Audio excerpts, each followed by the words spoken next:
আজ সকাল থেকে উঠেই বুঝতে পারছিলাম উনি আসছেন, মানে জ্বর। ওই জন্যই হাঁটতে হাঁটতে খালি হাঁপিয়ে যাচ্ছিলাম। আজ উঠতাম না সকাল সকাল, কিন্তু ডাবিং ছিল, তাই আর কি। জানলা দিয়ে বেড়ালের হাগু করা, রোদের দুষ্টুমি দেখে নিচে এসে দেখি সত্যি শরীর আর চলছে না।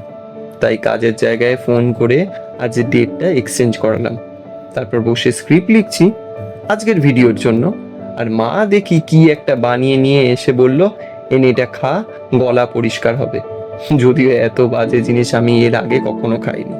মায়ের হাতে চড় খাওয়ার ভয় পুরোটা খেতে বাধ্য হলাম। বাড়িতে আছি ঠিকই, কিন্তু কাজ তো করতেই হবে। মাথা তখন জাস্ট যন্ত্রণায় ছিঁড়ে যাচ্ছিল।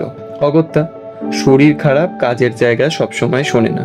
কর্পোরেটের মতন বিজনেসেও নো ছুটি। এসব সেরে সন্ধে তোমাদের সাথে লাইভে আড্ডা দিয়ে বেরিয়ে পড়েছিলাম। যথারীতি সেই বৃষ্টি। তারপর দুটো কাজ সেরে রুটি নিয়ে বাড়ি। ব্যাস, আজকের মতন মিনি ব্লগ এখানেই শেষ।